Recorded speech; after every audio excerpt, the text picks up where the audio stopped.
Monsieur Iliman Kane.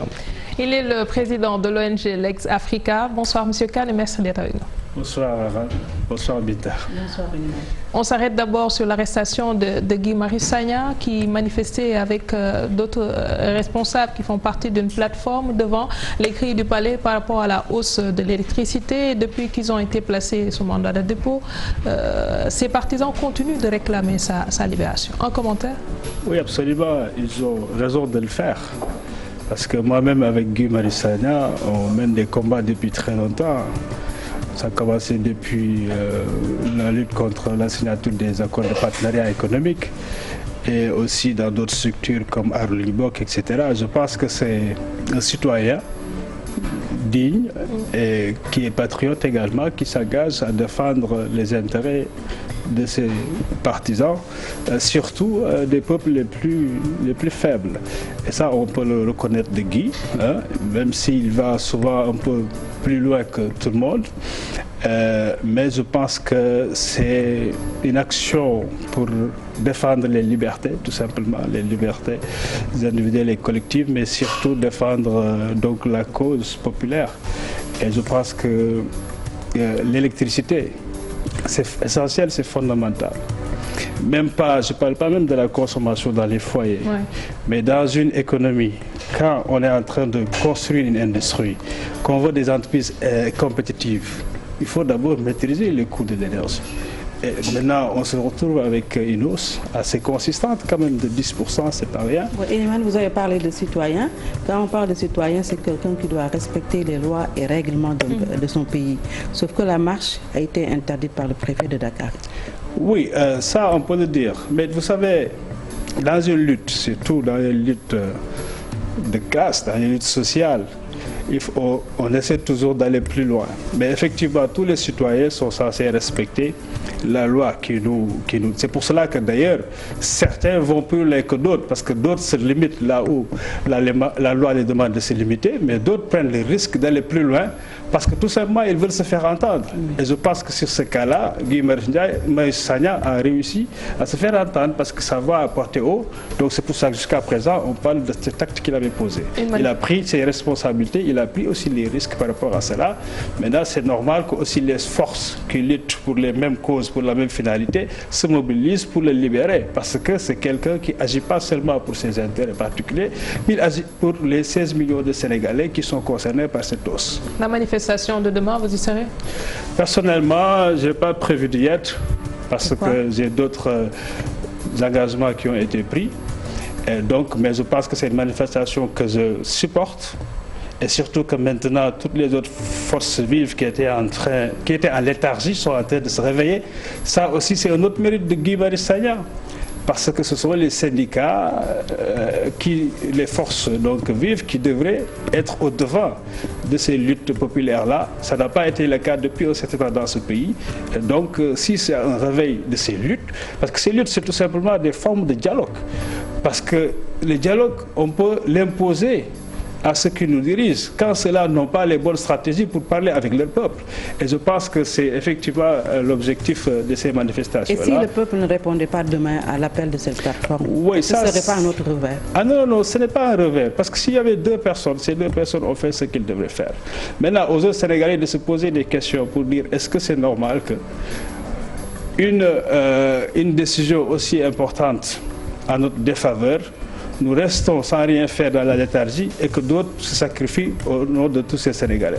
Donc je pense que là, c'est cette question-là que les Sénégalais doivent se poser, mais le baromètre ne doit pas être est-ce qu'il y a 10 personnes ou 20 personnes. Mais est-ce qu'il y a encore une fois des Sénégalais qui sont capables de s'indigner quand ils voient des choses qui ne sont pas normales? C'est ça la véritable question et c'est sur ça qu'il faut véritablement donc, comment dirais-je, apprécier les actes que les gens posent. Alors, autre point phare au devant de la scène, les déballages entre responsables apéristes, surtout concernant l'attribution des marchés liés au secteur agricole, les semences. Ça vous surprend? Non, non. On n'est pas surpris. Peut-être qu'on a des informations nouvelles, beaucoup plus précises, claires, sur des cas précis. Oui. Mais nous savons bien que c'est comme ça que notre pays fonctionne depuis très longtemps. c'est une gabegie, c'est un club en fait, n'est-ce pas, d'une certaine élite au pouvoir, mais qui se partage de façon indue, donc ce qui appartient à tout un peuple. Mais là, je pense que le seul intérêt qu'il y a dans cette affaire, parce que pour moi c'est des bassesses, hein, c'est digne de Ndoumbélane comme on dit, mais le seul intérêt pour le peuple sénégalais, c'est d'avoir l'information de comment ces gens-là se comportent avec nos deniers publics. Comment aujourd'hui l'autorité devrait se comporter avec cette information-là? Parce que beaucoup s'attendent à ce qu'on puisse être assez édifié. On nous donne l'information, mais au-delà, comment cela s'est passé dans toute la chaîne? Oui, je crois que l'autorité a déjà failli en permettant à ce que ce genre de pratiques existent au sein de notre État. Maintenant, elle peut se reprendre, elle peut se remettre en sanctionnant tout simplement. Parce que maintenant on a des informations. Mais pourquoi, depuis qu'on a ces informations, le procureur n'a pas bougé, n'a pas entendu ces gens-là qui disent des choses graves, des énormités, jusqu'à même compromettre le chef de l'État lui-même, parce qu'on peut lire entre les lignes qu'en fait c'est le chef de l'État lui-même qui octroie des marchés. Voyez-vous, c'est sorti, moi j'ai lu, il y a des interviews assez longues, surtout de M. Mbaye, mais j'ai lu tout jusqu'au bout. Mais quand il dit que oui, le monsieur n'aura plus de marché de toute façon d'ici l'année prochaine, il le sait, c'est pour ça qu'il s'agite. Parce que le président a rejeté tous ces appels d'offres. Ça veut dire quoi? Et qu'est-ce que l'ARMP peut dire sur ces questions? En tout cas, cette affaire de gestion du secteur agricole ou de l'arachide a fini par révéler qu'il y a une mafia autour de cette gestion. En plus des rapports de l'OFNAC qui étaient sortis avant, qui ont eu à épingler les responsables de l'APR, il y a récemment celui de l'ARMP. Est-ce qu'ils ne viennent pas conforter quelque part Maudignon qui disait que la malgouvernance est une endémie qui est entretenue au sommet de l'État? Oui, je pense que c'est même allé au-delà de l'endémie, c'est devenu un vrai cancer. Voyez-vous, ce pays-là, il faut qu'on réalise ce qui nous arrive.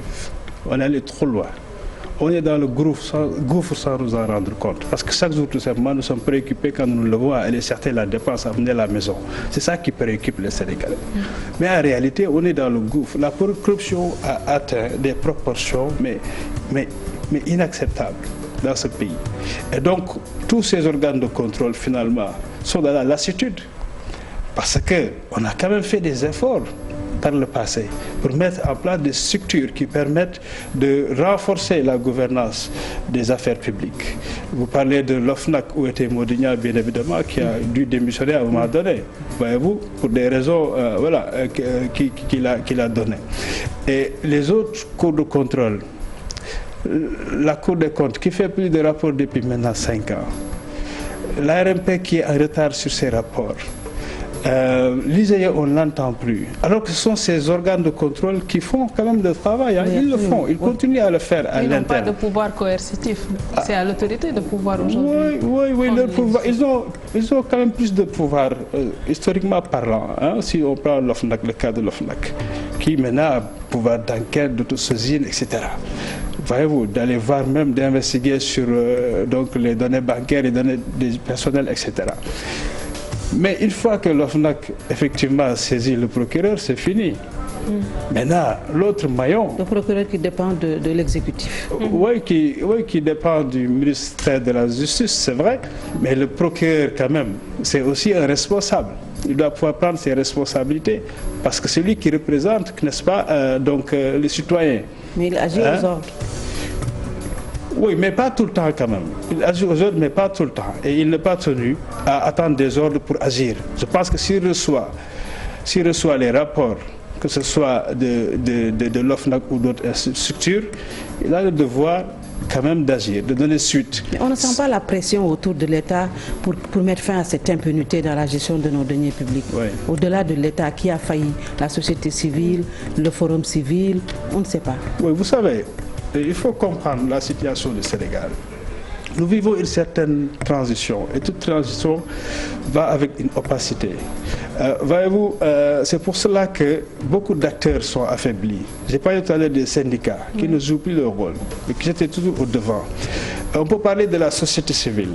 Et voyez-vous, c'est vrai qu'effectivement depuis 2012, parce que 2012, avant 2012, la société civile a joué un rôle important, surtout sur les questions de gouvernance. Et une partie de la société civile est allée au pouvoir avec le régime qui a été élu, n'est-ce pas? Oui. Et surtout les leaders les plus en vue. Et vous savez comment fonctionnent nos organisations ici? C'est souvent les leaders qui font tout. Et une fois que le leader n'est plus là, donc les organisations ont du mal à se remettre. Il y a du travail à refaire. Et donc il y a une transition générationnelle qui est en train de se faire, mais qui n'a pas encore véritablement prise. Mais attendez, vous ne vous méprenez pas, ces organisations vont reprendre du poids de la bête. Vous avez vu, les syndicats ont maintenant décidé de descendre, ils ont compris. Oui. D'autres vont comprendre également, parce qu'on a besoin de ça. On a besoin de ces dynamiques contradictoires dans une république, dans une démocratie, pour quand même poser des limites à ceux-là qui sont nos représentants et qui prennent des décisions qui nous impactent. Au-delà d'être des lanceurs d'alerte, parce que plus souvent c'est ce qu'on voit dans cette société civile que nous avons, qu'est-ce qui est fait de plus? Parce que l'autorité peut écouter et prendre en compte ces remarques-là ou ne pas le faire. Ouais. Est-ce qu'il y a derrière quelque chose qui est fait pour pouvoir aujourd'hui contraindre ou faire en sorte que ces mesures-là soient prises au niveau... Oui, on a tendance à croire que c'est seulement la rue. Mais je ne pense même pas qu'au Sénégal, la rue puisse régler nos problèmes. Compte tenu de ce contexte qu'il faut comprendre et analyser. Il faut du temps pour revenir à une certaine situation. Mais on doit imaginer d'autres formes. C'est vrai qu'on a des limites sur le plan juridique. Par exemple, dans d'autres pays, si vous prenez le Bénin, n'importe quel citoyen peut saisir directement le Conseil constitutionnel. Et le Conseil constitutionnel a 20 jours pour répondre à ces citoyens. Okay. Voyez-vous, il faut qu'on évolue aussi sur le plan de nos lois pour permettre aux citoyens de pouvoir rester en justice. Parce que le fait de rester en justice, c'est ça qui est plus efficace pour faire avancer une société. Voyez-vous, c'est souvent dans les pays anglophones ce qui se passe. Donc les citoyens, et ça c'est beaucoup plus, comment dirais-je, civilisé, que de se mettre à se bagarrer dans la rue entre les citoyens et les politiciens. Donc il faut qu'on fasse évoluer nos lois. Est-ce que ce n'est pas parce que c'est ça à quoi vous avez habitué ceux qui sont là, les tenants du pouvoir? Habitués à sortir dans la rue, à adopter cette forme de lutte? Oui, parce qu'ils ne laissent plus aucun autre choix aux citoyens. Les citoyens les interpellent surtout, ça ne bouge pas. C'est comme s'il y a une sorte de mépris. Et il y a des catégorisations qu'on fait des citoyens. Parce qu'on traite bien ceux qui sont les militants, ou bien ceux qu'on veut qu'ils soient les militants, mais les autres qu'on sait être donc à cheval sur les principes et sur les règles qui ne vont jamais accepter de se compromettre par rapport à l'État sont systématiquement combattus. Et ce n'est pas comme ça qu'on gère. Est-ce qu'aujourd'hui l'autorité peut sévir si au premier plan ce sont ses proches et sa famille qui sont impliqués dans la mauvaise gestion, dans la mal gouvernance? Oui, ça c'est un autre problème qui est soulevé. Et effectivement, c'est un problème sérieux que nous devons attaquer dans ce pays. Et ça renvoie quoi? Au conflit d'intérêts. Et vous savez, il y a un travail qui a été fait. Vous avez parlé tout à l'heure du Forum civil. Oui. Moi, j'étais le directeur exécutif du Forum civil que j'ai quitté en 2012. Mais vous savez que le Forum civil a... Pour diriger le Leg Africa. Hein? Pour diriger le Leg Africa. Non, ensuite, on a créé Lex Africa un peu plus tard. Oui. Mais alors, donc, il y a un travail qui a été fait sur une loi sur les conflits d'intérêts, mais qui a impliqué au moins deux législatures, les parlementaires qui ont travaillé sur ça. Mais personne ne veut bouger sur ces lois-là. Et pourtant, ça pourrait permettre d'éviter ces situations-là qui mettent à l'aise tout un peuple, mais qui finalement aussi mettent à l'aise ceux qui sont au pouvoir. Parce que voyez-vous, ça devient des patates chaudes qu'ils ont du mal à gérer. Oui, sauf qu'au Sénégal, on a comme l'impression que la corruption, la malgouvernance sont devenues une fatalité. Et l'ironie de l'histoire est qu'on a mis en place des institutions pour lutter. On a l'OFNAC, on a le ministère de la bonne gouvernance. Mais à l'arrivée, on voit ce qui se passe avec nos deniers publics. Oui, et moi, mon appréciation, c'est que en fait, il y a un travail de sabordage qui se fait. C'est-à-dire, on nous montre que voilà, on a la volonté, on a les institutions. Moi, je le dis souvent, on a l'arsenal juridique le plus balèze. Mais en termes de pratique, mais absolument rien. On fait le contraire de ce que ces institutions devraient faire, le contraire de ce que la loi donc prédit. Et donc ça, c'est une manie sénégalaise. Et ça s'est empiré quand même, il faut le dire, ces 5 dernières années, parce que ces organes-là, ne font presque plus leur travail, ou bien passent à côté de l'essentiel, ou bien se limitent tout simplement à un certain niveau parce qu'ils se rendent compte qu'en réalité, il y a une immersion, une ingérence d'intérêts politiques qui les empêche d'aller plus loin. Et ça, c'est dramatique. Et ça, c'est le gros problème du Sénégal. Et comment comprendre aujourd'hui les propos de Seynabou Ndiaye Diakhaté concernant les entreprises privées qui refusent de céder à la corruption et qui aujourd'hui ne bénéficient pas des marchés publics? Mais c'est énorme. Mais je pense que la dame Ndiaye, en disant ça, devrait démissionner le même jour. Parce qu'elle sait que ce n'est pas normal. Cela veut dire que ça, c'est quoi? L'apologie de la corruption. C'est-à-dire que dans ce pays, pour exister, il faut être dans le système de la corruption. Mais alors que vous êtes nommé où? Pourquoi? Pour lutter contre la corruption. Je pense que c'est des révélations assez graves. Peut-être que les gens ne se rendent même pas compte de ce qu'ils disent à un moment donné, ou bien ils ne se réalisent pas que, mais tiens, quelle est moi ma responsabilité dans ce que je viens de dire? Voyez-vous, si même ces autorités ne prennent pas la responsabilité, mais elle, quand même, doit aller au-delà de le dire. Parce que c'est quand même grave de dire ça. Mais qu'est-ce que le petit Sénégalais, le jeune Sénégalais, qui entend ça, comme vous l'avez entendu, va dire de son pays? Ça me rappelle une fois, je vous donne l'anecdote parce que j'ai travaillé longtemps sur l'éducation à la citoyenneté active avec le Forum civil à l'époque. On mettait des clubs d'intégrité et citoyenneté active dans des établissements. Une fois, c'était à Richard Toll. Il y a un jeune qui nous interpelle, qui dit, mais M. Kane, si nous suivons vos recommandations, nous risquons de vieillir pauvres. Je dis, mais pourquoi vous dites ça? Je dis, parce que ça veut dire que nous serons juste dans la vie. Mais on voit chaque jour à la télé que des ministres, des responsables volent de l'argent, mais il n'y a absolument rien qui se passe. C'est comme ça qu'ils deviennent riches. Et voyez-vous, c'est quand même grave. Hein? Il faut qu'on réalise ça. Parce qu'il faut penser aux jeunes générations, aux enfants, dont on a la responsabilité d'éduquer, à la nation que nous devons construire. Et donc nous devons construire sur la base de valeurs. Mais si on passe notre temps à partir de là-haut, à fouler aux pieds ces valeurs-là, mais ce qu'on va créer, c'est une jungle. Et nous sommes presque là-dedans. Mais est-ce qu'on a les législations fortes pour lutter de façon concrète et objective contre la corruption quand en Afrique, on pense que la corruption est une nouvelle forme de solidarité africaine? Ah, c'est faux. Ça, oui, non, c'est différent quand même. C'est de la corruption passive. Oui, non, il y a du mélange de genre parce qu'il y a certaines sévérités sociales qui se comprennent, mais ou bien nga ne la xawma la guro gi wala ki xalam de si jaayu ma na fekk yaay borom xalam bi parce que ça c'est des civilités qu'on peut se comprendre sur le bien qui nous appartient, mais pas avec le bien public. C'est ça la différence qu'il faut faire.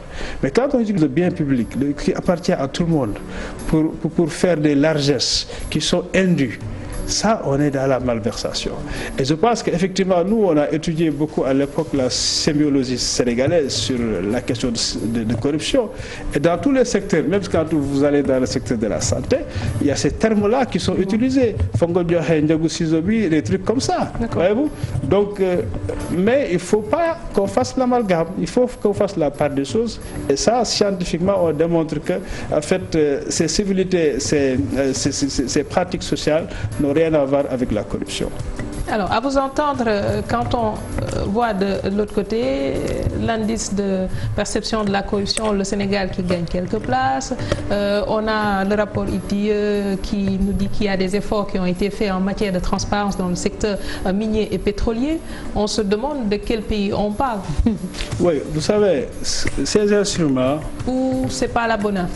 Non, ça peut être la bonne info, mais elles valent ce qu'elles valent. C'est-à-dire qu'il faut comprendre ces instruments, c'est quoi leur objectif. Malheureusement, il y a des manipulations qui sont faites, et à chaque fois qu'il y a un rapport qui sort, si ça nous arrange, on dit oui, bon, on a bien travaillé. C'est-à-dire par les différents types d'acteurs, principalement l'État, parce que l'État, quand ça l'arrange, dit que voilà, par exemple, vous parlez de l'ITIE.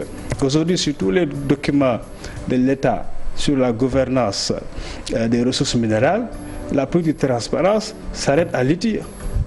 Mais non, l'ITIE, c'est un simple outil de transparence qui peut aider. C'est un outil, c'est vrai, populaire, prestigieux, parce qu'il y a des institutions membres qui sont des institutions connues et reconnues, mais l'ITIE n'est pas la panacée de la transparence. Et là, un objectif précis. Son objectif, c'est de comparer les transactions qui existent financières entre l'État et le secteur privé, ce que l'État reçoit et ce que le secteur privé donne. Maintenant, c'est une norme qui a beaucoup évolué, c'est vrai, qui intègre de nouvelles choses, mais l'ITIE ne va pas jusqu'à te dire est-ce que ce contrat est bien fait ou pas, est-ce que ce contrat est régulier ou pas. Par contre, ils peuvent mesurer. Et ça, dans les rapports de l'ITIE, si vous les voyez bien, ils se disent bien que l'essentiel des contrats signés dans le secteur minier ne sont pas des contrats qui ont respecté tous les critères de transparence. Mais ce n'est pas des choses qu'ils considèrent comme étant assez graves, parce que c'est sur la base des exigences qu'ils évaluent les pays. Et donc, il ne faut pas qu'on nous dise qu'on est bien à l'ITIE, qu'on est transparent. C'est deux choses diamétralement différentes, je veux dire. Ce n'est pas opposé, mais c'est deux choses différentes. L'ITIE, ça nous donne des informations qui nous permettent de mieux aller en profondeur sur les questions de transparence. Parce que si on n'avait pas l'ITIE, ce serait pire. Parce que le minimum d'informations qu'on a aujourd'hui sur le secteur minier, gazier, on a des lois beaucoup plus fortes que l'ITIE, mais ces lois n'ont jamais été appliquées. Mais quel autre baromètre on a pour pouvoir mesurer aujourd'hui cette transparence-là? Oui, par exemple, si on appliquait la loi, le code de transparence de décembre 2012, qui disait déjà que l'État a l'obligation de publier et de simplifier tous les contrats qu'il signe avec des tiers, qui va plus loin pour dire que tout fonctionnaire a le devoir de dénoncer quand il est témoin d'un acte frauduleux, de corruption, etc. Mais ici, on a vu que c'est des fonctionnaires qui sont attaqués, qui sont même, parce que le cas de Sonko fait actualité avec l'arrêt de la Cour suprême. Donc, il y a des fonctionnaires qui sont, comment dirais-je, qui sont renvoyés de l'administration parce qu'on leur reproche quelque chose qu'une autre loi leur dit que vous avez l'obligation de dénoncer, voyez-vous. Donc, mais ces lois ne sont jamais appliquées. Et donc, ça, c'est des éléments. Vous savez, il y a une chose qui tient une république, c'est le respect de la loi, mais pas tout le monde. Le Sénégal est classé 45e sur 100 dans l'indice de corruption. Nous sommes devenus un pays, ou bien nous allons devenir un pays producteur de pétrole et de gaz. S'il n'y a pas une réelle volonté politique pour vraiment lutter contre la corruption, ce qui veut dire que les pots de vin auront de beaux jours devant eux, au détriment de bonnes passations de marché public. Oui, écoutez, les pots de vin vont continuer. Vous avez une minute. Parce que, voyez-vous, tant qu'il y a l'impunité dans ce pays, les gens vont continuer à faire des malversations.